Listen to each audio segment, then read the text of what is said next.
Ladies and gentlemen, please welcome Ted Dworkin. You ready to go? All right. Good afternoon, everyone. Thanks for being here. For those of you that came to Build for the first time, welcome. Super excited that you joined us. For those of you that are developers already on the platform and have already submitted apps to the store, a special thank you to you folks and here in the room and certainly out on the web as well. And I just want to thank the team that's also watching back in Redmond and in IDC, who have done a fantastic job completely redesigning the store for Windows 8.1. I'm Ted Dworkin, and I'm Director of Program Management for the store team.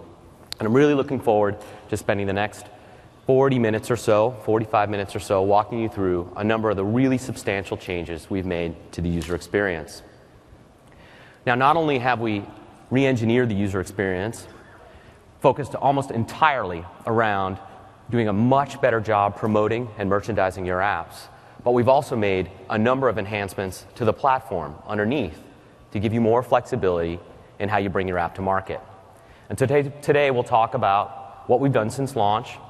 I'll introduce that experience. If you went to the keynote this morning, Antoine spent a few minutes, just a precious few minutes, walking through some of the highlights, and we'll spend more time here today walking through it, and I'll let you know some of the technology that Bing is providing and how that's going to really help get your app into the hands of customers. Then we'll talk about ways in which we've enhanced the transaction models and what you can do to monetize your app, and finally, how customers will be able to get the bits. Okay? Now, we announced about 2 years ago at this conference in 2011 that we were going to build a store right into Windows. And we talked about some foundational principles, and these were the principles we described: transparency, flexibility, and partnership. And at that time, I had suggested that these are really easy words to put on a slide. But we had crafted this language well in advance of having presented it, because it really drove our design decisions. So in transparency, we recognize that there's this inherent tension between your goal as a developer in crafting an app, whether it's as a hobby or as a business or a moonlighting business for you, or your entire livelihood, and pouring your energy, your intellectual property, your creativity into that app, and then handing it off to an organization to bring that app to market. And there's a tension between your expectations around what happens with that app and how it's treated during that process and how it's judged and then how it's presented to customers. And we wanted to increase the amount of transparency that maybe you were used to on other platforms, because we had a point of view that said that would be helpful to you, respectful to you, and something that we could engineer right into the experience. So we created a developer portal that lists the steps and a clear service level agreement of 5 days for your app going through the process. Transparency. When we talked about flexibility 2 years ago, we talked about a couple of different elements. You have choices in the languages that you use to develop your app. That's a significant point of platform flexibility. But we've also given you choices in how you monetize. We have a first-class transaction platform built right into the store, and we encourage you to use it, but we don't require you to use it. That policy was established. If you have an existing transaction provider, you can continue to use them for your app. If you want to go with a third party, you can continue to do that. We welcome that too. And that policy holds true for 8.1 as well. That's flexibility. And finally, we talked about partnership. And really, there's no more material way to express the tenor and tone for the partnership that we want to have with you than sustaining industry-leading economics. What we mean by that is, we start with standard industry revenue share of 70%, 30%. But then, if your app is successful in the market and achieves $25,000 of revenue over the lifetime of that app, you graduate to an 80% revenue share mark. And we announced that again 2 years ago, and folks suggested that maybe it was a one-time offer. Maybe it was an initial offer, maybe it was a bit of a fishing expedition to get folks to jump onto the platform. And we suggested, no, it was really about a point of view and how we wanted to really do everything we could to return the successful business opportunity that Windows represents back out to you, the developers. And so we go with 80% revenue share, and in Windows 8.1 we carry that forward. Foundational principles. 8.1 is a redesign, but you will see how these foundational principles have held and how they're expressed as we carry forward. Now, we also committed, as an element of that partnership, to running the live service at scale. So I want to spend a few minutes talking about what we've been able to accomplish in the 8 months since we launched. We've got hundreds of millions of app downloads around the world, and the catalog is approaching 100,000 apps. And top publishers in global markets are joining Windows and wanting to reach the economic opportunity that Windows represents with more than 1 billion customers on an incredibly diverse and wide range of devices and form factors. And even just in this last 2 weeks, we've been able to welcome a new round of big-name publishers to the platform, from Where's My Mickey from Disney, Viclone, Songza, Tesco, Vivo, and of course, if you were at the keynote this morning, our CEO, Steve Ballmer, announced that Facebook has committed to submit an app and bring it to market on our platform, and Flipboard is super excited to take advantage of the 8.1 platform in Windows and bring it to the store. Big-name publishers understand the economic opportunity that Windows represents, and we have a lot of momentum. Scale is not just about the number of apps in a catalog or having the top publishers in a catalog, nor is it simply about the number of downloads, but it's about delivering that across the globe in an efficient and effective way. Windows commits to this kind of scale when we bring something like the store to market, and it's a value proposition that we want to be able to ensure that developers have when they join us. We're currently delivering to more than 200 markets. In 8 months, we've been able to establish that scale, sustain that scale, and we're proud of that and committed to it. Now, the developers also have a lot of opinions, and as I suggested earlier, there's quite a bit of tension between the idea that you'll create something that, again, ranges from a hobby all the way through to your livelihood or the livelihood of your employees, and you hand that to us and submit it and bring it to market. And you have a lot of opinions and feedback about the ways in which we should do that. And we know that part of running a live service and part of a commitment to that partnership is listening and improving on a consistent basis. So I want to remark about a few of the areas in which the feedback you've provided and the challenges that we faced in our initial offering have really been improved. And this is all before 8.1 gets realized. This is all about delivering for those developers today that are on Windows 8. So our service level agreement, as I suggested, was 5 days. It's posted on our developer portal, and we break that into a number of steps. And if we are late in one of those steps, you let us know. But our 8-month rolling average for how long apps have sat in certification is 2.2 days. 2.2 days, we've been able to spin up and operate at scale tens and tens of thousands of apps and a 2.2-day SLA. Now, maybe you're one of those developers who, on an average like this, have been able to have your app certified in less than a day. We have lots and lots of examples of that. You might be a developer who've had your app stall for some period of time and extend past our 5-day SLA. We recognize that happens too. And so we spend a lot of time trying to examine the ways in which we can increase the efficiency of the process while maintaining our commitment to that transparency and ensure that the best apps get into the system. Now, it's a real important promise to customers that they can have confidence in the apps that they get from the store, confidence in the way they behave on the platform, confidence in their quality, confidence in the expectation that what they see in the store will really get realized once they download that app, that it'll behave, that it'll have the features that are advertised and promoted by that developer. And it does take time to make those assessments. And we also have developers that, frankly, really just try to push the boundaries. And that takes time. And so we're trying to get more and more sophisticated in how we manage developers who really do try to push the boundaries. Now, we have a technical specification for what constitutes an app, an AppX package. But the content of that app, the user experience for that app, well, that's really where your creativity and innovation comes in. And of course, it's just limitless what those definitions will be.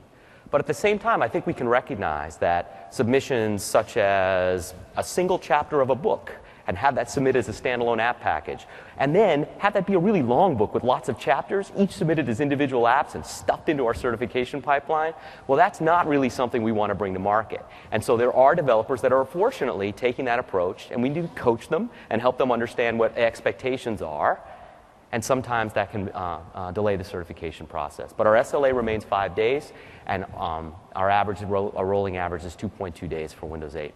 You should expect the same, if not better, for 8.1. Now, when we launched, we weren't clear about how we were going to handle support for M-rated games. We have a policy that says that Windows needs to be appropriate for a global audience. Apps in the store need to be appropriate for a global audience. But Windows has a multi-decade tradition of being an outstanding gaming platform.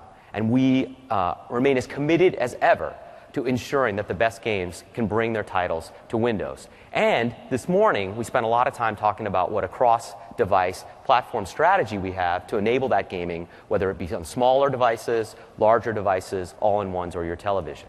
And so shortly after launch, we clarified that, yes, absolutely, are we going to support M-rated games on the platform. AAA games are some of the most popular titles out there. A number of them are in the M-rated category. And customers should have the choice to use those apps on Windows. We have family safety controls, we have age ratings, and a number of ways in which we make sure that experience can be managed if you're a parent or if you're a company and you're concerned about that. We support M-rated games. Apps were crashing in certain cases in our certification pipeline, but developers were telling us that they couldn't repro those crashes in their own development environment. And so we started supplying a few months ago mini crash dumps from our certification pipeline. So this just helps you debug your app.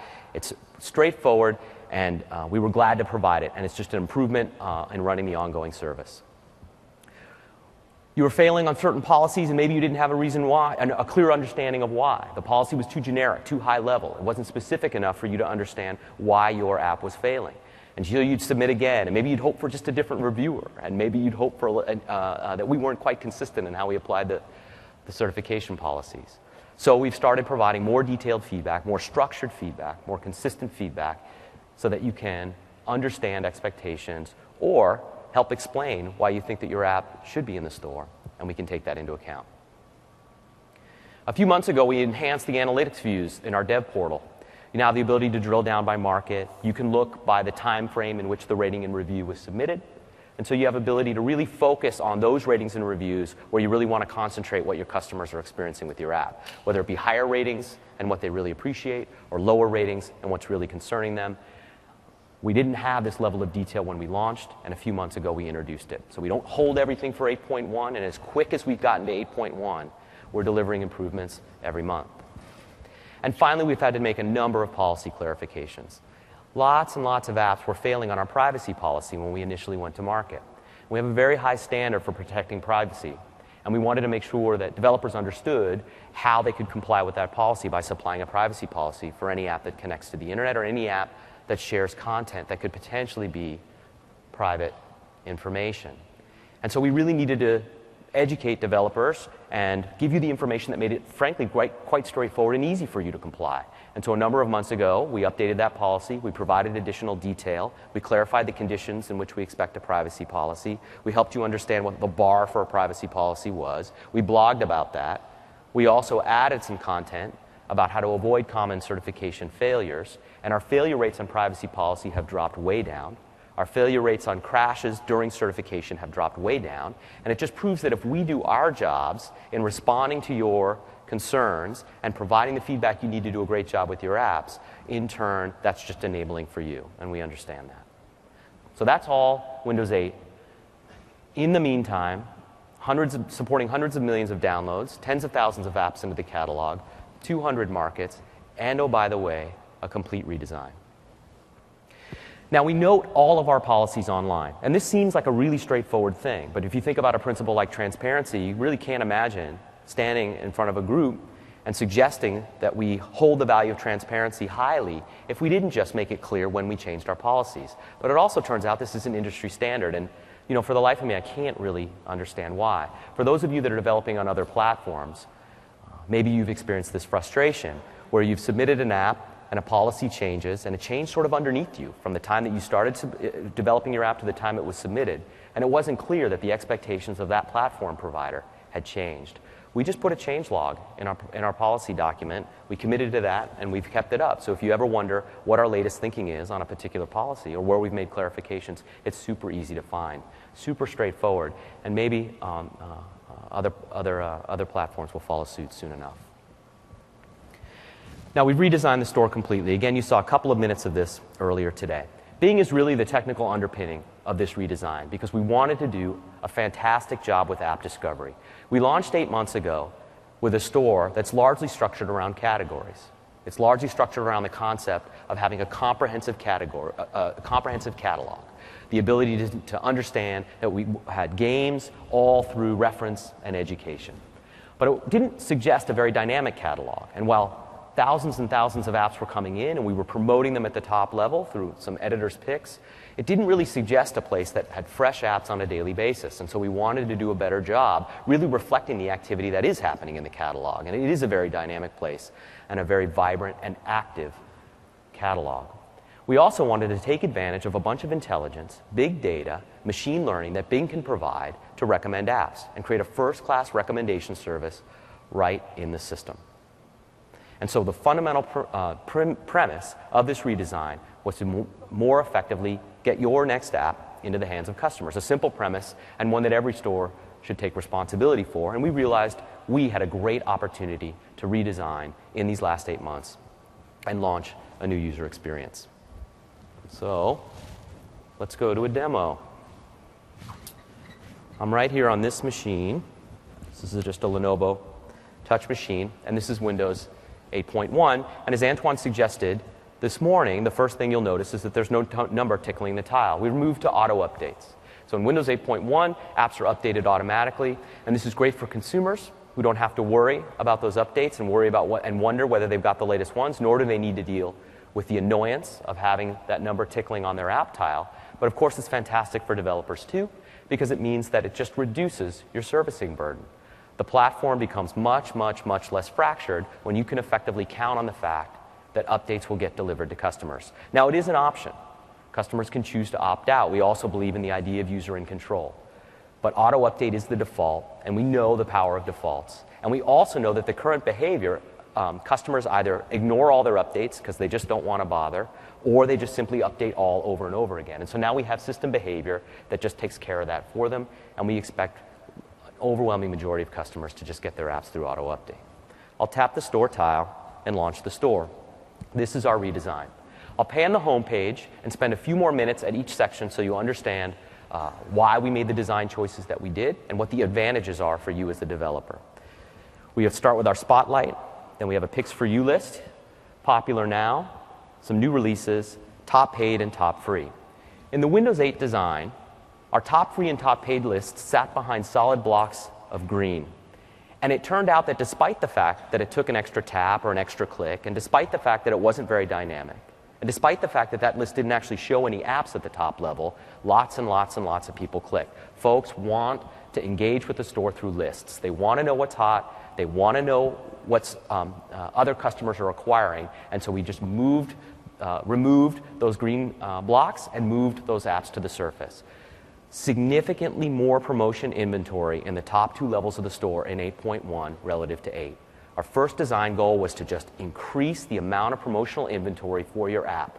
Make it much easier for your app to show up at the top surface or the second level of the store with your having to do no more work than just submitting a fantastic app that does a great job on the platform. If a customer wants to tap or click on a particular list to drill down, they can of course do that and scroll through. Backing up a little bit, new releases really is just releases that have come into the store recently. We do apply a little bit of a quality filter. If we just opened up the catalog to every app that came in, I don't think we'd be doing the broadest customer base of service. So we apply a little bit of a quality filter and an activity filter to what happens and shows up in that list. But if you tap it, you eventually can get to every app that's come in recently. Popular now, this is really what's trending. This is what's hot in the store. This is what has the element of recency and recent activity. And so you can find out when the newest apps hit, how many of them, you can find out when the newest apps hit, which of them are turning out to be really engaging for customers and driving a lot of customer activity. We recently welcomed ScribbleMix and Vivo, and so you can see that both of those have made their way onto the popular now.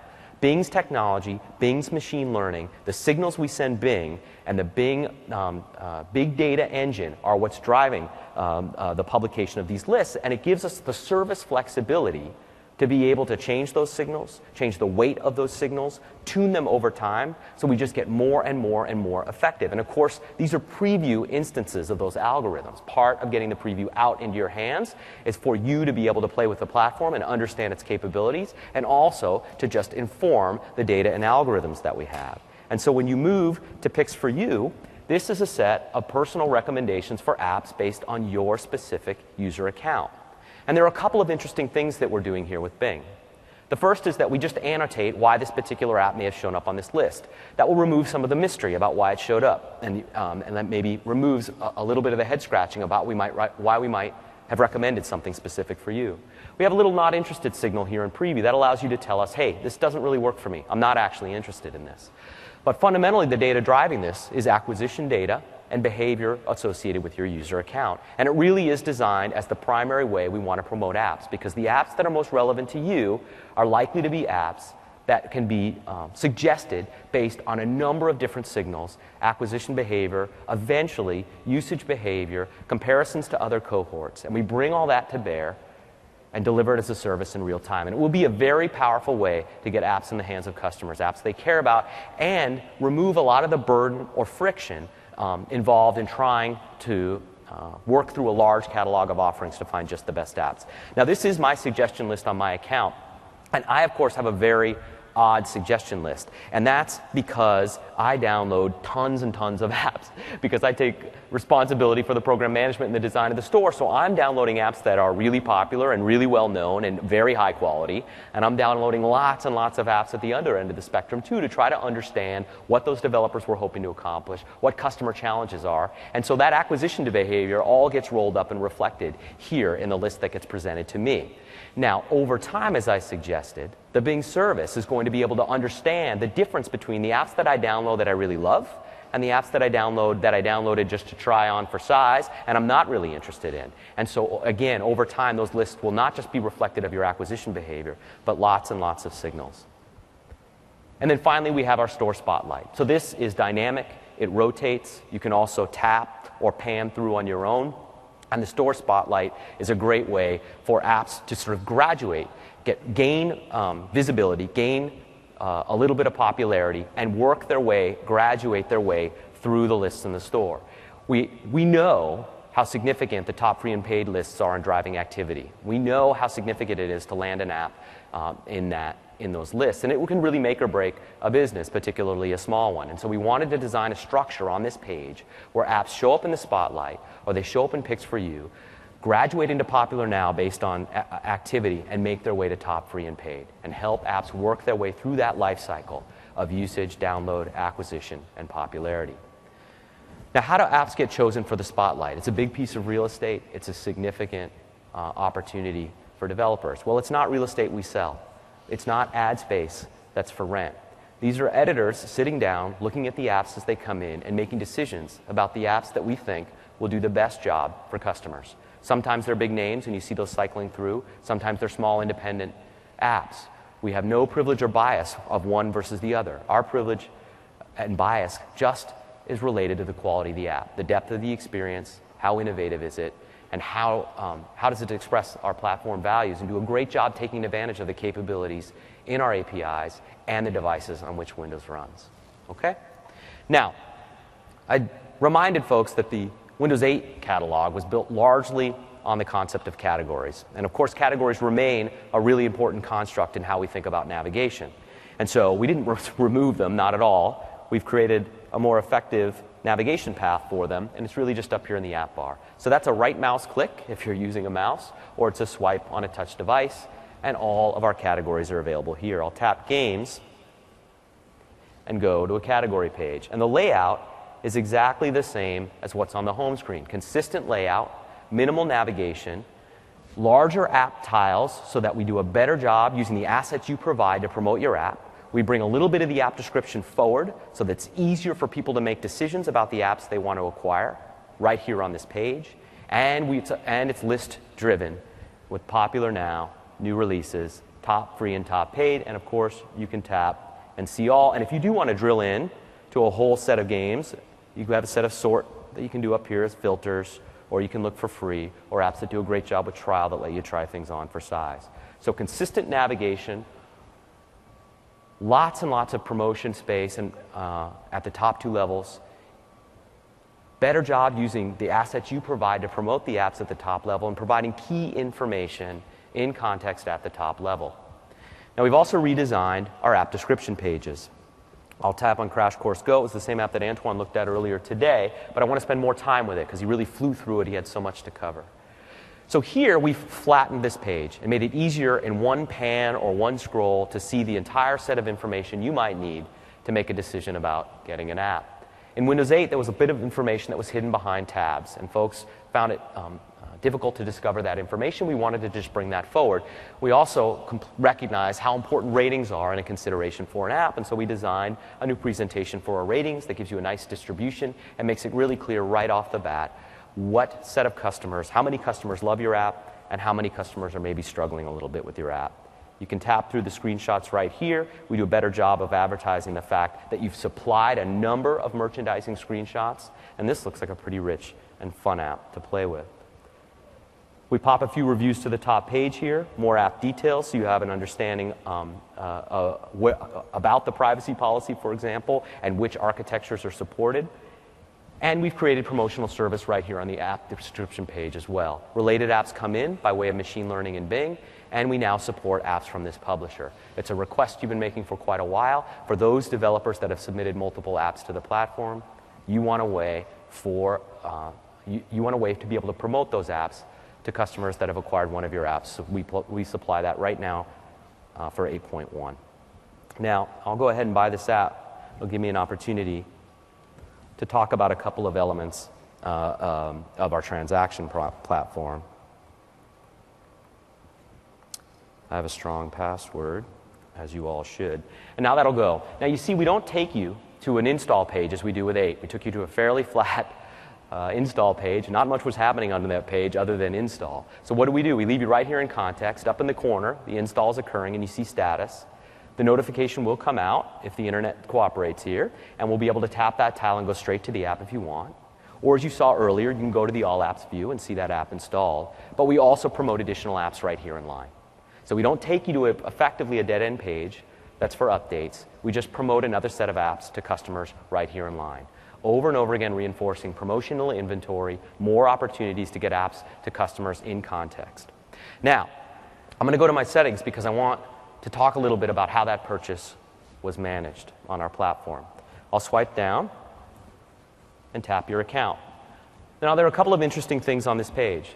The first is that you see that I have an account balance of $51.83, and there's also an American Express credit card associated. So I have two payment instruments or payment methods associated with my account. With Windows 8.1, we now support stored value and gift cards. Now, this isn't points, this is cash. It's currency, and of course, local currency. And we'll talk a little bit more about our support, our global support, in a few minutes. But this enables me to purchase gift cards or electronic 5x5 keys from an online provider and load up my account.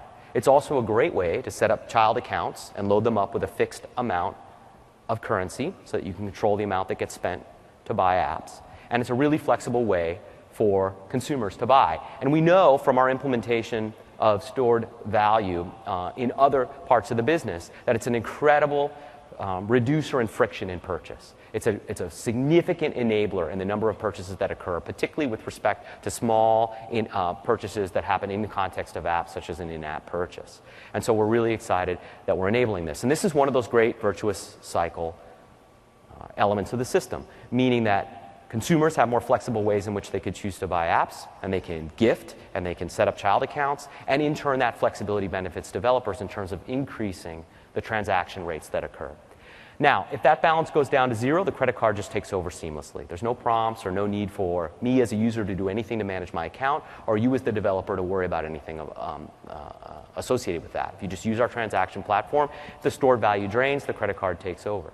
If the app I'm buying is $9.99, and the stored value associated with my account is less than $9.99, we'll drain the stored value automatically and then kick in the credit card to top off the purchase. Friction-free, seamless, the transaction platform just takes care of that for you. Okay? So that's stored value in Windows 8.1.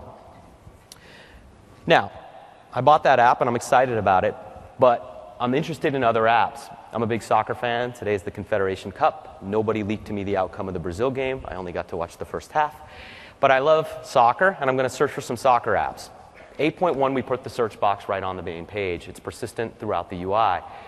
Lists are a common navigation method and a popular navigation method. We've promoted them. Search, another common navigation method. We've promoted it in the UI and made it much easier to search. And of course, this search is certainly powered by Bing. So I'll type soccer, and there are a couple of things that you see happening here as I type. Search suggestions come back, and then down below, query suggestions come back. Let me just grab it. Here's some query suggestions. Okay, and if I just hit search, I'll go and see a search results page. I can drill in on those searches. I can filter on those searches. And so Bing Search powered with app suggestions and query suggestions. Fantastic. Okay, now, I suggested earlier that we're delivering in more than 200 countries, and that was part of the economic opportunity that Windows represents to developers, because you can reach so many markets and because we're operating at such scale in those markets.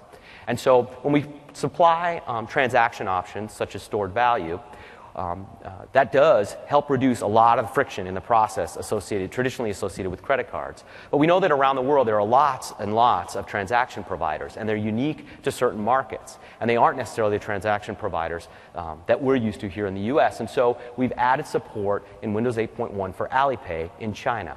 Alipay is a really significant online transaction provider in China. And we know from our implementation on Windows Phone that developers really reap the benefits when we provide first-class support for Alipay in our store. It really unlocks business potential in China. And so I'm going to show you what that looks like here really quick as well. If we go over to this device, this Surface Pro, on the demo right here. Super. There it is right there. So this is the China catalog that I've hooked into using my account. Now, I don't speak Chinese, and so I've left the Chrome, which is an option we have. I've left the Chrome in English, so it's just easier for me to navigate. And if I swipe from the top and go to my account, I'm going to add a payment method here. And I'll need to auth in.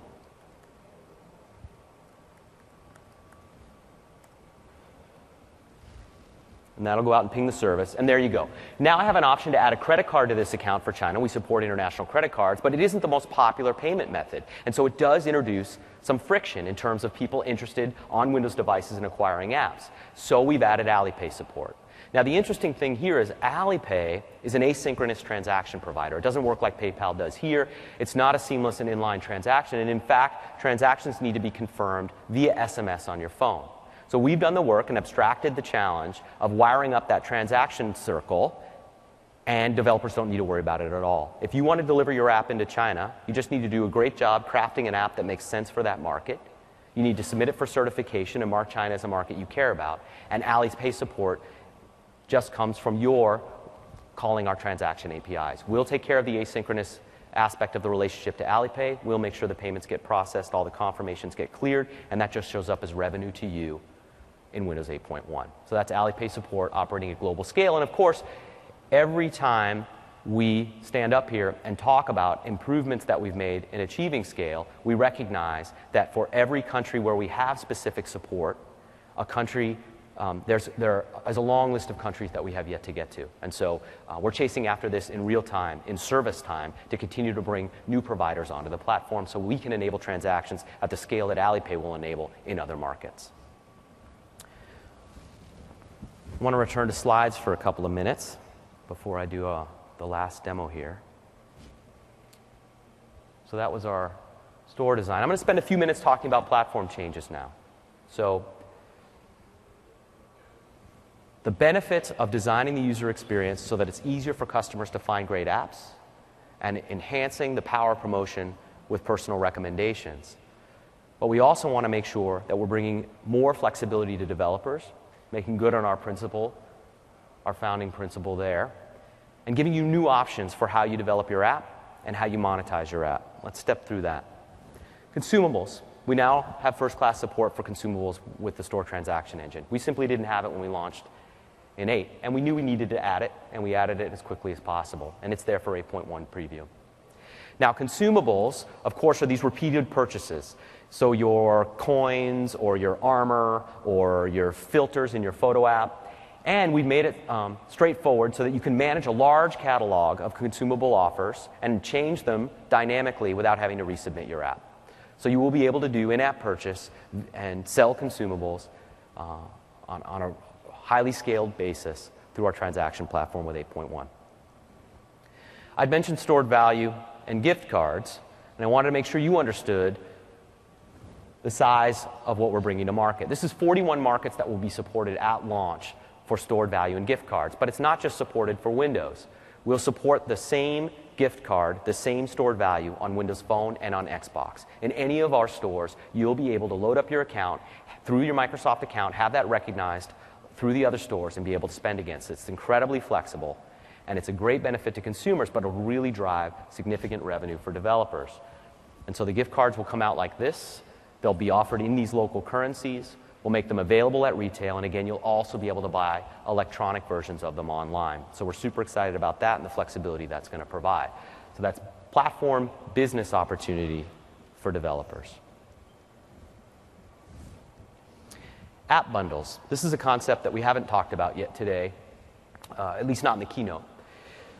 We're increasing the maximum package size in 8.1 for what an AppX package or an app can be on our platform. We're moving to 8 GB. Now, we're moving to 8 GB because we know that rich games really want to take advantage of rich graphics and rich resources. And so we want to support that. And so we've increased the limit because, as I suggested, we have a high degree of desire to make sure that the best and most engaging game titles remain on Windows. But large packages can be a challenge, and we wanted to give developers an option for how they manage those resources. And it isn't just about games. Maybe you have resources that target high DPI, or resources that target certain versions of DirectX. Or maybe you want to take advantage of Windows Scale, and you have lots of resources that are for localized versions of your app because you want to target more than 100 markets with your app, and you want to make sure that the localization is available to really make that app attach in that market. So what if we had a method that allowed you to separate those resources from the AppX package itself, have the AppX package, have them submitted as part of certification in concert, and have the app come down on acquisition, and only the resources that make sense for that customer come down dynamically on an on-demand basis for that customer? Well, that's what we've done with app bundles. We've created a way for you to package up your resources separately from your app, and then we take care on the service side of managing the relationship between that package and its resources, and on demand, only the resources that make sense for that customer come down onto that machine. Flexibility for developers in how you manage large packages, large sets of resources. Transparency. We launched 8, and we decided we were going to have a 5-machine roaming limit. We were excited about roaming. We wanted your apps to get to as many personal devices as possible, and we wanted to take advantage of the cloud power behind Windows 8. Well, we're going to increase that limit for Windows 8.1. When we went out with 8 and set the limit at 5, we really wanted to balance the ability for customers to get their app to their devices with the idea of protecting your intellectual property. By that we mean we didn't want to create a situation where you submit a paid app, it's $1.49 or it's $9.99, and somebody with a single Microsoft account acquires that app, shares that account, and let's say an entire dormitory gets access to your paid app. And I can't imagine a student would do such a thing, but just on the off chance that it might happen, we designed a client-side limit that ensured that only 5 devices would be able to get access to that app. Well, we recognize that there are a couple of challenges with that. First, we got a lot of feedback that our most enthusiastic customers wanted to really crack through that limit. And they wanted to for very good reason and for perfectly reasonable reasons. They just simply had more than 5 devices, and they had them in their home or their small business, and it was completely reasonable for them to be able to roam those apps. The second thing is that you guys implement a lot of different business models. If you're ad-funded, getting that app on as many devices as possible is in your best interest and something you want and demand. You're not interested in a 5 limit. You'd want that app to get to as many devices as possible. Same for in-app purchase. If you're trying to reach customers wherever they are on any device, and you see us increasingly make good on the proposition that you download and then can run on any device, you want that opportunity for customers, and you want us to increase the roaming limits. And so we're doing that. We're effectively eliminating them. We're effectively eliminating them for 8.1. But how do we balance that protection? Well, we have service-side monitoring now for abuse. And so we just moved the responsibility for the monitoring into the service, and we've removed the limit. Okay? When we announced that the store was going to be built into Windows, we had a set of markets that we supported. And for every market we didn't support, developers let us know they were disappointed. that they couldn't onboard from their market. They had a vibrant app development community. They had customers they wanted to reach, and they felt like we misunderstood the economic opportunity that we were missing as far as Windows, and that they were unable to take advantage of. And we committed at each public release to increase this, and we've been able to do that. So at a developer preview, we increased the number of markets that we support. At our consumer preview, we increased the number of markets. At the general release of Windows 8, we yet again increased the market, and we're doing it again at 8.1 preview. 70 new developer markets will come online for 8.1. This matches what the phone capability has today already, and we're excited to be able to bring these markets into the system. The full list of markets will be available on our Dev Center, so you can check out whether you're in one of the markets we support today. I certainly hope that's the case. And finally, we're going to enable you to download your analytics data. So you don't have to screen scrape the dev portal any longer. We're going to make sure that it's super easy for you to just click a link in the dev portal, download all your data to a CSV, and you can pivot and filter and factor and chart and graph to your heart's content. We're adding the number of analytics views that we have as a baseline in the developer portal itself, but we're also just going to give you the freedom and flexibility to be able to take your data and work with it offline. Okay? So a number of really significant investments to the developer platform to increase the ways in which you can monetize your app, increase the number of markets that you have available to you as a developer to participate in this economic opportunity, and ways in which you can learn, whether it's the ratings and reviews improvements we've made or the analytics data improvements that we've made, you can learn what's happening with your app. Now I want to describe and show how customers get the bits. How is 8.1 going to be delivered?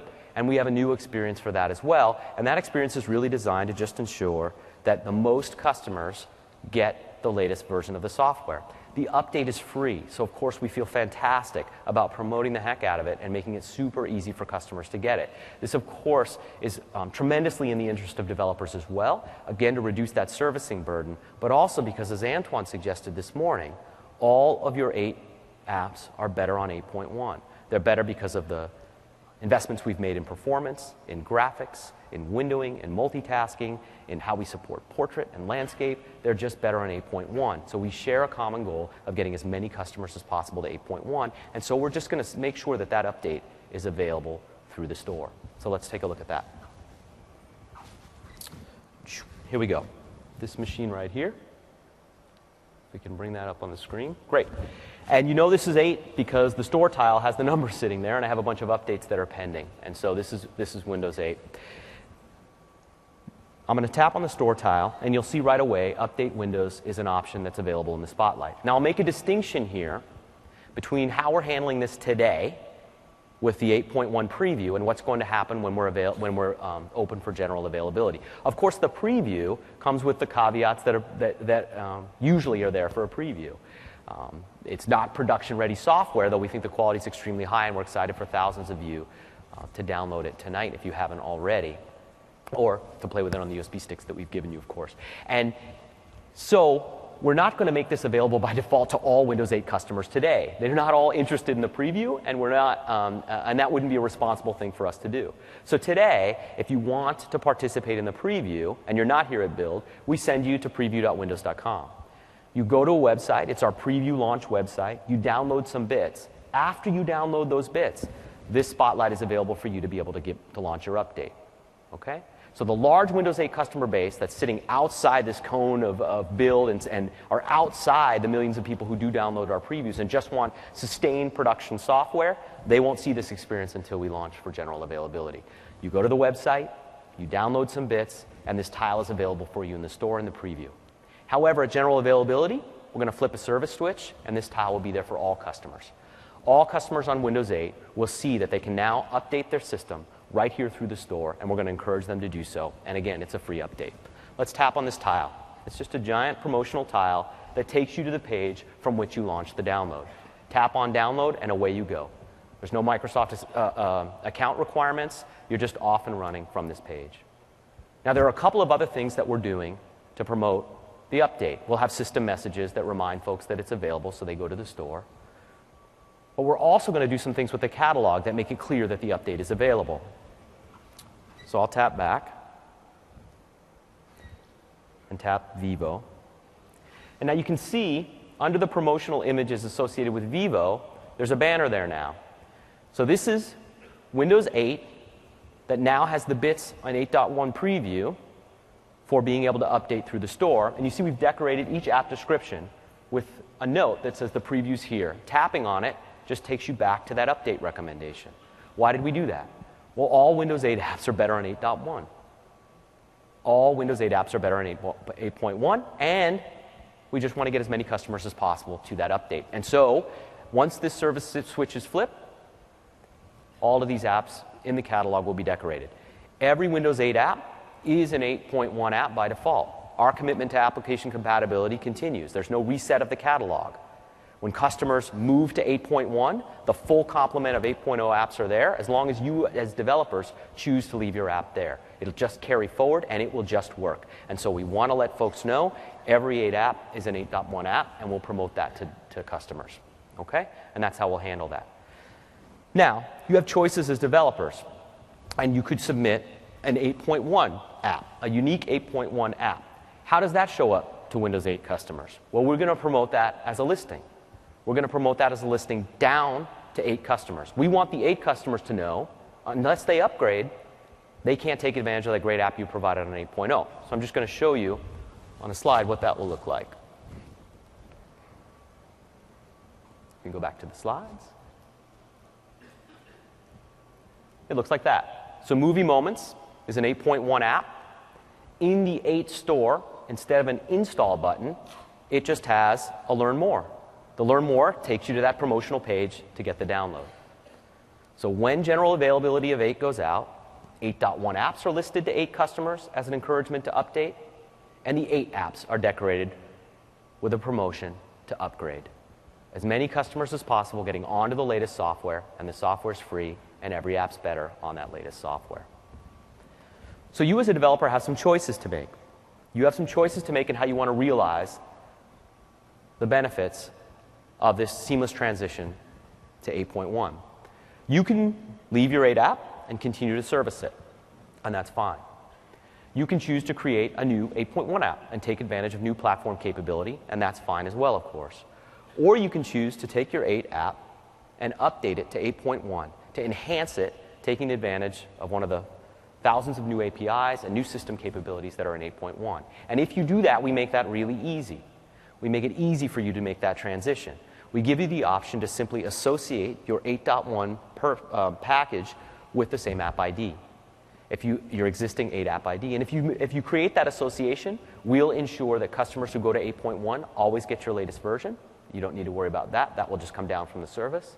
And all of the credit that you've earned basically in your downloads or in your ratings and reviews will carry over as well. And so any standing that you've earned in the catalog as a function of the popularity of your app in 8.0 will simply carry over, and you don't lose any of that by version of updating your app and taking advantage of new platform capability. So easy for developers and straightforward, seamless for end user customers through the store. That's how we're going to deliver 8.1. Okay? So when can you submit? Well, the store catalog is available now in the preview. And so the store's open in that regard. Acquisitions are happening, the catalog is being offered, and this new user experience is available. But for developers, now is the time, of course, to play around with the platform, take advantage of the new APIs, understand what the benefits of an 8.1 app are, think about the relationship of your app to the new store and its user experience, and we're ready for your app for submission when we open for general availability. Okay? So at general availability of 8, when we're production ready to go global, we'll open up the dev portal for your 8.1 submission. In the meantime, the 8 store just keeps going, and you keep servicing your 8 apps as you desire, and we keep running that for customers. Clear? All right. So that's about 45 minutes of progress since the Windows 8 launch, the benefits of the new user experience to developers and end user customers, new platform enhancements in terms of how you monetize and the choices that you can make as a developer, enhanced market support and new transaction options, and then how customers get the bits. All driven by this notion that we have a relationship to you as developers, a partnership that really relies on transparency and flexibility so that you can take advantage of bringing your app to the scale of more than 1 billion customers on Windows. Now, I want to encourage you over the next couple of days to meet with some members of my team who are here as well. We're in the app Fast Track, giving design consultation. We're down in the show floor, giving guidance around our certification, and we have a couple of sessions that I think will be of particular interest to you. So Arik from my team will talk through the monetization platform and how you really wire up your app. That's a depth session on how you really wire up to our transaction platform, how you take advantage of consumables. Gus from my team will talk about the fast lane for certification, how you can ensure that you have a clear understanding of the certification policies and how you can ensure that your app gets through in less than 2.2 days, as quickly as a day possibly. And so that's a full session that will really help you speed through certification. And then finally, Alwyn from my team will talk about how you can use our licensing service to validate your purchases and really secure your purchases with customers. Okay, so those are 3 great sessions. Ton of content sitting up on our dev portal so you can understand exactly which markets we support, how the new transaction APIs work, all available for you today. So hopefully you'll find a way to get to those sessions and take advantage. I thank you very much for your time. I'll hang around for a few minutes if you have questions for me, and I'll be out on the show floor with members of my team as well later today and tomorrow. Thank you all very much for supporting Windows. Thank you.